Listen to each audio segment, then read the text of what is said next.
Assalamualaikum warahmatullahi wabarakatuh. Ila hadratin Nabil Mustafa Muhammadin sallallahu alaihi wasallam wa alihi wa azwajihi wa dzurriyyatihi wa ibadihi wa ikhwanihi wal anbiya'il mursalin wal malaikatil muqarrabin wa jami'i sahabati wa tabi'in wal ulama'il amilin wal musannifin al mukhlisin wal mujahidin fi sabilillah syahidin wa nakhusu sultanul awliya Syabdul Qadir al-Jilani radhiyallahu anhu wa ila jami'i masyayikhina wa asadirina wa muallimina wa abaina wa ummahatina wa ajdadina wa jaddatina wa ikhanina wa akhwatina qribaina wa sahabil hubbil wajibata alaina wa li jami'il mu'minina wal mu'minat wal muslimina wal muslimat wa nakhusu khususan ila man fataha di daerah wa man asasa hadzal masjid wa liman intasabilihim syagulillah lana wa lahumul fatihah. A'udzu billahi minasyaitonir rajim. Bismillahirrahmanirrahim. Alhamdulillahi rabbil alamin arrahmanir rahim maliki yaumiddin. Iyyaka na'budu wa iyyaka nasta'in. Ihdinas siratal mustaqim. Siratal ladzina an'amta 'alaihim ghairil maghdubi 'alaihim waladdallin. Amin. Bismillahirrahmanirrahim.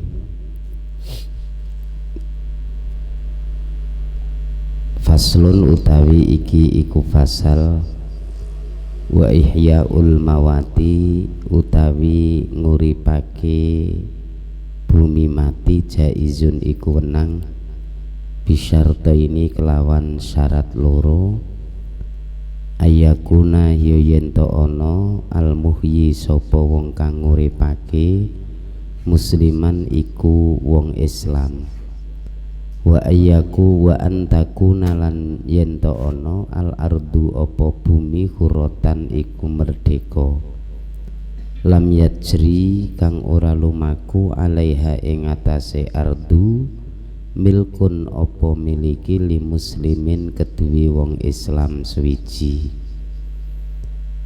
Jadi kemarin sudah dijelaskan oleh Pak Aziz pasal ini tentang menghidupkan bumi mati atau tanah yang tak bertuan, itu hukumnya boleh. Wa ihyaul mawati jaizun, menghidupkan tanah tak bertuan itu boleh, tetapi harus memenuhi dua syarat. Bisyarto ini ayyakunal muhyi musliman. Syarat yang pertama, orang yang menghidupkan tanah tak bertuan itu adalah orang Islam. Wa antakunal ardu hurratan. Yang kedua, bahwa bumi yang akan dihidupkan itu adalah bumi merdeka. Lam yajri 'alaiha milkun li muslimin, yang mana tidak berlaku kepemilikan terhadap bumi itu atau tanah itu bagi seorang muslim. Jadi belum ada yang memiliki.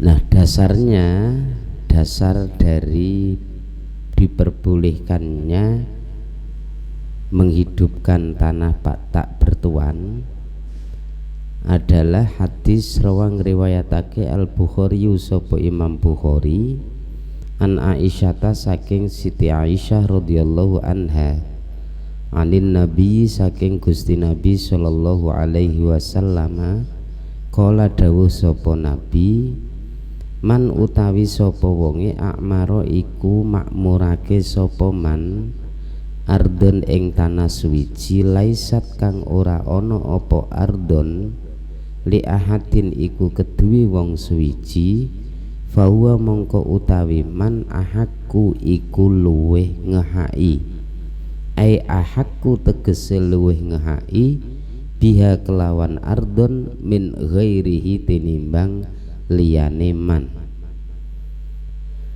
Jadi hadis riwayat Imam Bukhari dari jalur Aisyah radhiyallahu anha dari Nabi sallallahu alaihi wasallam, beliau bersabda, barang siapa memakmurkan suatu tanah yang tanah tersebut tidak dimiliki oleh seorang pun, maka orang tersebut lebih berhak, ai ahakku biha min ghairihi, yakni ia lebih berhak atas tanah tersebut dibanding orang lain. Ini jadi dasar kenapa ketika ada bumi atau tanah yang tidak bertuan, ketika kemudian tanah itu dihidupkan atau dimakmurkan oleh seseorang yang memenuhi dua syarat tadi, yaitu yang memakmurkan itu seorang muslim, kemudian tanahnya itu tidak dimiliki oleh orang muslim yang lain, maka orang yang memakmurkan itu punya hak atas tanah tersebut dibanding orang lain. Nah, ini adalah syariat tentang pengelolaan tanah pada zaman dahulu, yaitu pada zaman Nabi kita Muhammad SAW dan juga zaman-zaman setelahnya. Tetapi kalau kita kaitkan pengelolaan tanah ini pada saat ini di negara kita, negara Republik Indonesia, tentunya akan berbeda penerapannya. Jadi penerapannya ora podo. Karena apa? Karena di dalam undang-undang negara kita itu ada yang menerangkan bahwa tanah, kemudian laut, udara itu semuanya dikuasai oleh negara dan sepenuhnya untuk kemakmuran rakyat, untuk kemakmuran rakyat Indonesia. Jadi ketika tanah itu yang masuk wilayah negara kesatuan Republik Indonesia, ketika tanah itu tidak bertuan, maka secara otomatis menurut undang-undang yang menguasai adalah negara. Nah, kemudian akan menjadi menarik ketika pembahasan itu kita tarik di dalam masalah fikih, di dalam masalah ihyaul mawat.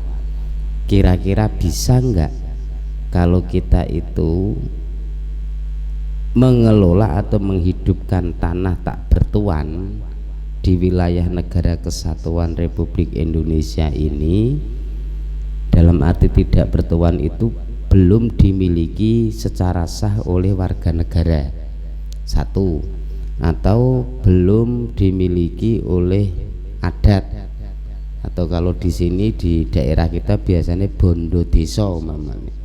Kalau bondo desa itu berarti kan ada yang memiliki, yaitu pemerintah desa. Nah, kira-kira tanah itu kemudian bagaimana? Apakah orang yang memakmurkan itu, menghidupkan tanah itu berhak atas tanah tersebut atau tidak? Nah, ini menjadi satu pertanyaan atau permasalahan yang mungkin nanti bisa kita bahas bersama-sama.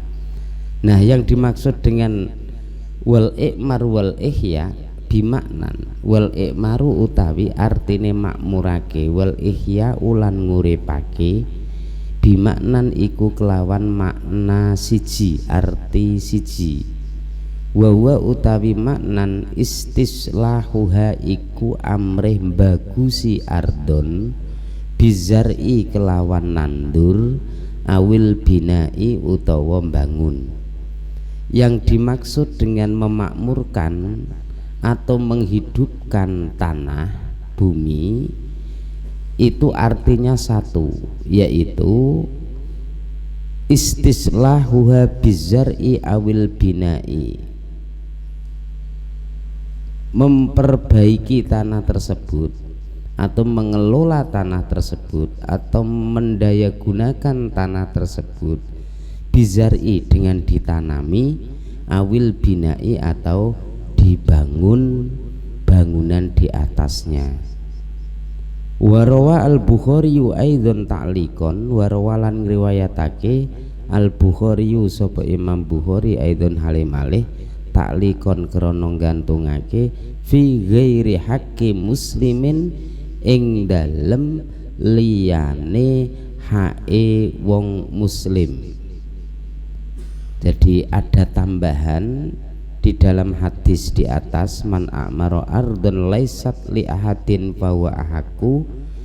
Di situ ada qayyid atau batasan fi ghairi haqqi muslimin, tanah yang tidak di penguasaan atau haknya orang Islam. Nah, kalau kita berbicara tadi nek biyen cara syariat fikih kapan tanah ora bertuan, kok ana wong Islam sing ngelola tanah kuwi, nguripake tanah kuwi, makmurake tanah kuwi, maka dia menjadi pemilik tanah tersebut, berhak atas tanah tersebut dibanding orang lain. Nah, memakmurkan atau menghidupkan tanah itu apa? Dengan ditanami atau didirikan bangunan di atasnya. Nah, tapi kalau di negara kita itu akan menjadi masalah ketika kita mendiami suatu tanah yang tidak bertuan, yang tidak diketahui pemiliknya, kemudian kita menghuni tanah tersebut selama bertahun-tahun. Biasanya di kemudian hari itu akan menjadi sengketa. Sering kali itu yang terjadi, akhirnya ya terjadi gusur menggusur. Nah, tetapi kalau kita menengok kepada undang-undang tadi, bahwa tanah yang memang di situ tidak dimiliki oleh satu orang dari warga negara, atau tanah itu tidak dimiliki oleh adat atau tidak dimiliki oleh kelompok tertentu secara hak kepemilikan, maka tanah itu dikuasai oleh negara. Jadi yang menguasai itu negara, dan penguasaan negara itu digunakan sepenuhnya untuk kemakmuran rakyat. Nah, sehingga ketika ada tanah yang tidak bertuan, ning Kalimantan, Kalimantan saombo-ombone tanah, ora mungkin to nek kuwi dinduweni karo masyarakat. Cara Kang Haji duwe tanah sakmono, enggak mungkin, enggak ada sertifikatnya. Bukti sertifikat, catatan letter C, letter D mungkin juga enggak ada, karena memang itu tanah masih berupa hutan belantara. Lah siapa yang memiliki tanah itu? Kalau menurut undang-undang yang berarti yang memiliki adalah negara. Ketika ada warga negara atau kelompok mau memakmurkan tanah tersebut, mau menghidupkan tanah tersebut, atau mau mengelola tanah tersebut, maka harus atas izin negara. Dan negara biasanya mengeluarkan izinnya bukan memberikan hak milik kepada orang per orang atau kepada kelompok per kelompok, tetapi negara memberikan hak guna, hak pengelolaan. Kalau hutan ya berarti istilahnya HPH, hak pengelolaan hutan, tetapi tidak hak kepemilikan. Sehingga tanah-tanah yang tidak bertuan yang berada di wilayah negara kita itu berarti selamanya adalah penguasaannya atau pemiliknya adalah negara. Kecuali kalau negara itu memang ada kebijakan memberikan satu atau dua tempat menjadi hak milik kepada warga negara, kepada orang tertentu. Kalau memang itu sesuai peraturan perundang-undangan, yang berarti diperbolehkan atas nama negara, bukan atas nama orang per orang mengelola tanah kemudian dia menjadi pemilik otomatis. Kalau sekarang di negara kita itu tidak memungkinkan, kecuali kalau ada amandemen undang-undang. Kalau undang-undangnya di amandemen ya berarti memungkinkan apa yang ditetapkan di dalam fikih kita ini, bahwa man a'maro ardun laisat li ahadin fahuwa ahakku, maka ini bisa laku kalau memang undang-undangnya tidak melarang, undang-undang yang memberikan peluang untuk itu. Nah, ini yang mungkin perlu kita ketahui. Wasifatul ihya'i makana fil adati imaratan lil muhya. Wasifatul ihya'i utawi cirine nguripake ma iku perkara kana kang ana apa ma fil adati ing dalem kebiasaane imaratan iku makmurake lil muhya maring tanah kang den uripake. Jadi ciri atau bentuk kita menghidupkan tanah mati adalah apa yang menurut kebiasaan itu dianggap memakmurkan pada tanah yang dihidupkan tersebut atau yang dimakmurkan tersebut. Jadi orang barang siapa yang memakmurkan suatu tanah yang tidak dimiliki oleh seorang pun, maka orang itu lebih berhak atas tanah tersebut dibanding orang lain. Lah terus pemakmuran itu apa? Pemakmuran itu adalah dengan cara menanam atau mendirikan bangunan. Nah, kemudian wasifatul ihya'i nek muni nandur umpamane utawa nek muni ndirikake bangunan umpamane, ya berarti tanah iku pertamane biasane dibatesi, dipatok-patok. Mune ditanduri ya berarti terus sukete dibabati, nuli dipacul, nuli disebari wineh. Iku berarti bentuk dari pengelolaan atau pemakmuran suatu tanah ketika untuk ditanami. Kalau memang untuk dibangun rumah ya berarti maunya di patok-patok, kemudian ukuran bangunan biasanya itu ya, kemudian pondasi dan seterusnya. Lah itu namanya proses memakmurkan itu ya sesuai adat kebiasaan masyarakat. Nek masyarakat ning kono gerek piye bentuk memakmurkan sing dianggap iku sing piye. Jadi biasanya nek sak ngertine awake dhewe kan umpamane ana cara kene lemah didol iku biasane dipatok-patok utawa dikaplingke, berarti dipatok-patok, digambar dan seterusnya. Nah, berarti bentuk ihya, bentuk pemakmuran itu ya seperti itu. Nah, sekali lagi bahwa untuk ihyaul mawat itu kita kalau saat ini di negara kita memang tidak bisa diterapkan, sementara tidak bisa diterapkan. Karena apa? Karena sesuai dengan undang-undang itu tadi. Pripun?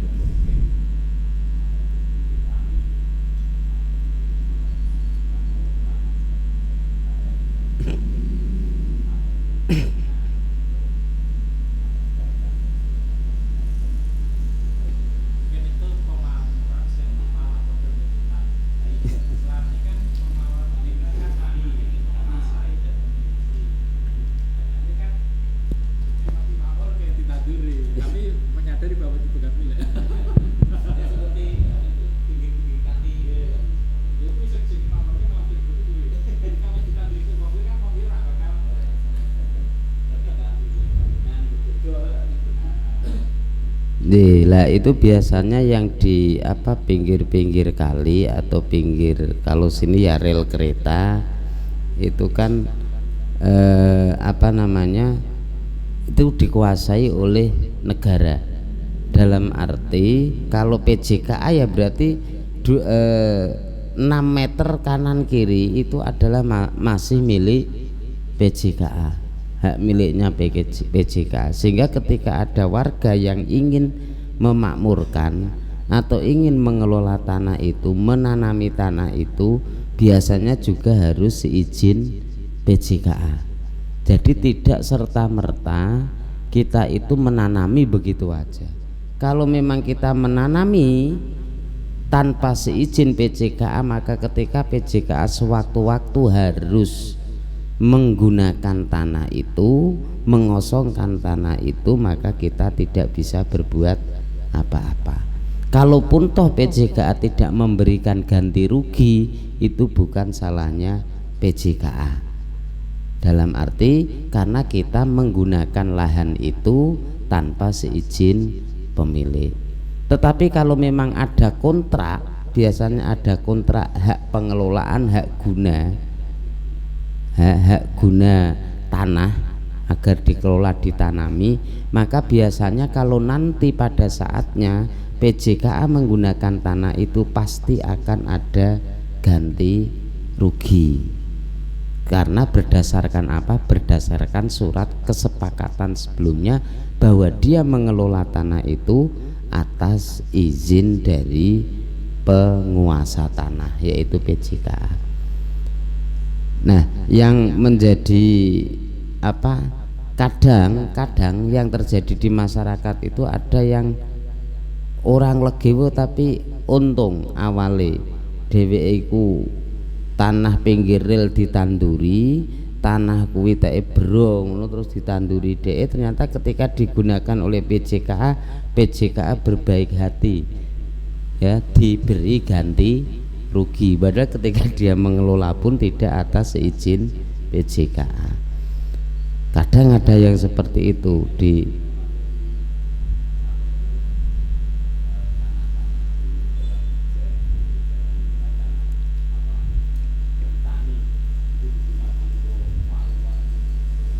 ya. Perhutani pun demikian, jadi itu miliknya perhutani. Siapapun secara pribadi atau kelompok tidak bisa menggunakan atau memakmurkan tanah tersebut tanpa izin dari perhutani. Tetapi yang terjadi di lapangan banyak sekali juga tanah-tanah perhutani itu dikelola oleh masyarakat setempat, didaya gunakan oleh masyarakat setempat, tetapi tidak ada hitam di atas putih surat perjanjian. Nah, yang baru-baru ini dulu ketika saya di Ungaran Timur kan banyak sekali hutan-hutan itu, hutan-hutan perhutani. Saya ketika tanya-tanya kepada masyarakat, kepada tokoh-tokohnya, loh, lan jenengan kok iso nggarap alas iku alase sapa? Kula kandang iki alase sapa kok mbok garap? Ayo alase perhutani. Lah terus sampean kok iso nggarap piye? Ya kita mengajukan kepada pihak perhutani untuk mengelola tanah, mengelola hutan itu untuk ditanami, yang bisa menghasilkan buat ditanam polowijo, biasanya bentuk-bentuk tanaman polowijo ya, tumpang sari biasanya. Sekarang berarti ada dari perhutani itu untuk menata kembali bagaimana hutan yang di situ sebenarnya potensinya besar untuk pemakmuran masyarakat sekitar itu. Sekarang perhutani punya kebijakan agar bisa dikelola oleh masyarakat sekitar. Itu begitu kan sekarang yang terjadi. Nah, yang menjadi repot itu kalau hutan itu hutan lindung, hutan itu termasuk jalur hijau, hutan itu memang sebenarnya tidak boleh dirubah-rubah fungsinya selain dia itu selamanya menjadi hutan untuk penyerapan air. Ketika itu dikuasai oleh negara, yang menjadi masalah kenapa pada akhirnya bisa menjadi daerah pemukiman dan seterusnya dan seterusnya. Seperti kalau di Semarang itu daerah Mijen, daerah Mijen BSB itu yang dulu kita kenal Lewedan, kebun karet yang sebegitu luasnya, sekarang nggak ada, habis total kebun karetnya, menjadi perumahan pabrik. Nah ini yang seringkali itu menjadi pertanyaan. Padahal termasuk daerah Mijen, daerah Gunung Pati, tanahnya itu adalah sabuk hijau, istilahnya sabuk hijau.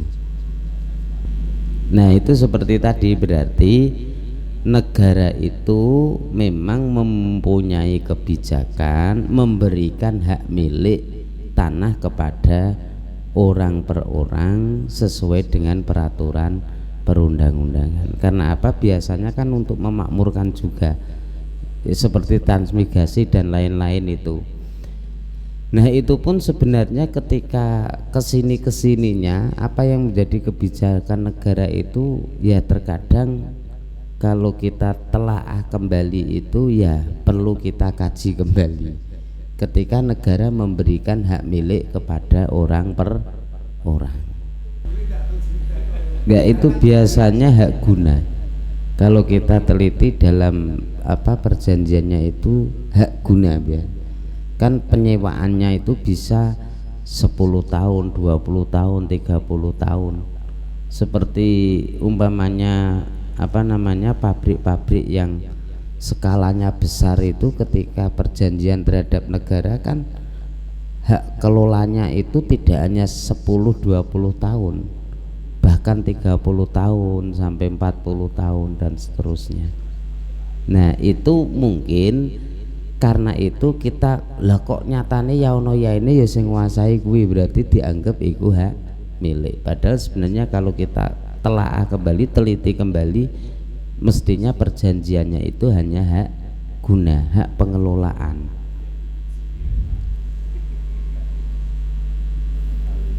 Nah itu kalau masalah tanah. Sekarang wayajibu badlul ma, wayajibu lan wajib badlul ma'i opo ngewehake banyu bisalah sati syaro ito kelawan telu piro-piro syarat.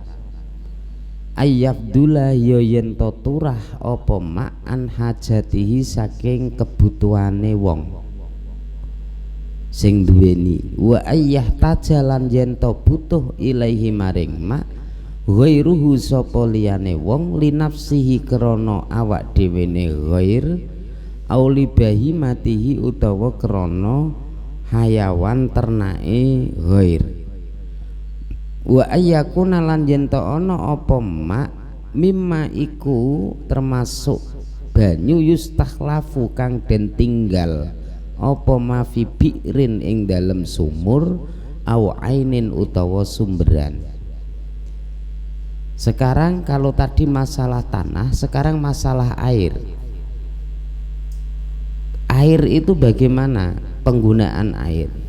Wayajibu badul ma'i, dan wajib seseorang itu memberikan air kepada orang lain bisalah sati syaro itu dengan 3 syarat. Yang pertama ayyabdullah an hajatihi, bahwa air itu sudah lebih untuk kebutuhan dirinya, jadi masih banyak sisa untuk kebutuhan orang yang memilikinya. Yang kedua wa ayyahtaja ilaihi ghairuhu li nafsihi au bahimatihi, bahwa air itu dibutuhkan oleh orang lain karena dirinya orang lain itu atau karena hewannya. Kemudian yang ketiga wa ayyakuna mimma yustahlafu fi bi'rin au ainin, air itu adalah masih ditinggal di tempatnya, tempat sumberannya, bisa berupa sumur atau mata air.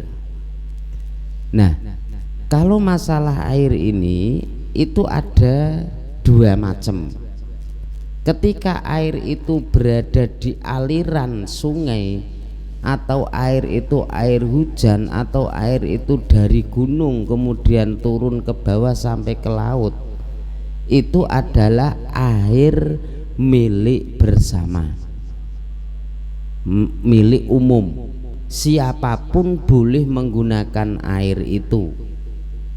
Nah, yang dibahas di sini wayajibu badlul ma adalah macam air yang kedua, yaitu air yang bersumber di mata air atau dari tanah, berarti berupa air sumur yang berada di tanah, yang tanah itu dimiliki oleh seseorang atau menjadi hak milik orang.